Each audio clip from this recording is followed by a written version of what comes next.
મારું નામ બામણિયા રસીલા કાંજીભાઈ છે. હું ધોરણ 8માં અભ્યાસ કરું છું. આજે અમે સંસાધન સંરક્ષણ વિશે થોડું જણાવીશું. તેમાં અમે સંસાધન સંરક્ષણ માનવ જીવન માટે અગત્યના છે. તેના વિના આપણું જીવન કલ્પી શકાતું નથી. વધતી જતી વસ્તી અને ટેકનોલોજીના અસાધારણ વિકાસથી સંસાધનોનો વપરાશ દિન પ્રતિદિન વધી રહ્યો છે. આ પરિસ્થિતિમાં કેટલાક સંસાધનો ખૂટી પડવાની અણીએ છે. આજે આપણે ભવિષ્યની સ્થિતિ અંગે વિચારવું જોઈએ. સંસાધનોનો ઉપયોગ કરકસરભર્યો અને આયોજકપૂર્વક કરવો જોઈએ. હવે હું તમને સંસાધન સુરક્ષાના ઉપાયો વિશે જણાવીશ. તેમાં અમે એક પ્રયોગ તૈયાર કરેલો છે. અમે અહીંયા પેલા 3 ગ્લાસ લીધા છે. તેમાં A, B અને C એવું નામ આપ્યું છે. તેમાં સમાન માત્રામાં માટી ભરી છે અને તેમાં મકાઈનું એક બીજ રોપ્યું છે. તે હવે મોટા થઈ ગયા છે. B ગ્લાસમાં તમે અવલોકન કરી શકો છો કે તેમાં સૌથી મોટો છોડ છે, કારણ કે તેમાં અમે કૃત્રિમ ખાતર ઉમેર્યું છે. B ગ્લાસમાં તેનાથી થોડોક નાનો છોડ છે, કારણ કે તેમાં અમે છાણિયું ખાતર ઉમેર્યું છે. અને C ગ્લાસમાં સૌથી નાનો છોડ છે, કારણ કે એમાં અમે કંઈ પણ નાખ્યું. કૃત્રિમ ખાતર છોડ ઝડપથી વધે છે અને સારા થાય છે, પરંતુ તેનાથી જમીનને સેન્દ્રિય પદાર્થો પ્રાપ્ત થતા નથી. જ્યારે છાણિયા ખાતર જમીનને ભરપૂર માત્રામાં સેન્દ્રિય પદાર્થો પ્રાપ્ત થાય છે. હવે આગળની સમજૂતી આપશે બીજું બહેન અને અરુણા. નમસ્તે, મારું નામ છે જેઠવા અરુણા ભટ્ટ. હું ધોરણ 8માં અભ્યાસ કરું છું. આજે હું તમને થોડું કૃત્રિમ ખાતર વિશે જણાવીશ.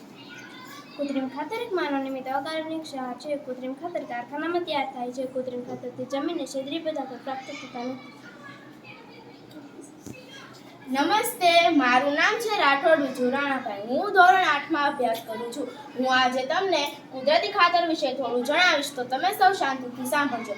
કુદરતી ખાતર એક પ્રાકૃતિક પદાર્થ છે જે છાણ તેમજ વનસ્પતિના અવશેષોના વિઘટનથી પ્રાપ્ત થાય છે. કુદરતી ખાતર ખેતરમાં તૈયાર કરી શકાય છે. કુદરતી ખાતર જમીનના સેન્દ્રિય પદાર્થો પૂરા પાડે છે. અસ્તુ, હવે આગળની સમજૂતી આપશે નમ્રતાબેન.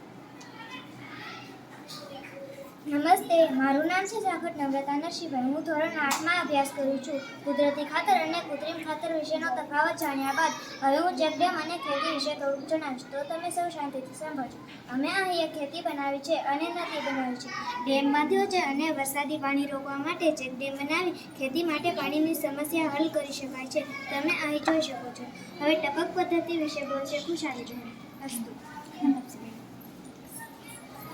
નમસ્તે, મારું નામ કુબડિયા ખુશાલી નટુભાઈ છે. હું ધોરણ 8માં અભ્યાસ કરું છું અને હું ટપક પદ્ધતિ વિશે થોડું જણાવ્યું, તો તમે સૌ શાંતિથી સાંભળજો. અમે અહીં ખેતરમાં ટપક ગોઠવી છે, તેના વિશે હું થોડું સમજાવીશ. આ પદ્ધતિમાં પાણી ટીપે ટીપે સીધું જ ના મૂળની નજીક પડે છે, આથી તેને ટપક પદ્ધતિ કહે છે. આ પદ્ધતિમાં પાણીનો બિલકુલ વ્યસ્ત થતો નથી, જ્યારે ઢોળિયા પદ્ધતિમાં પાણીનો બહુ બગાડ થાય છે. આથી અહીં અમે ખેતરમાં ટપક પદ્ધતિનો ઉપયોગ કરેલ છે.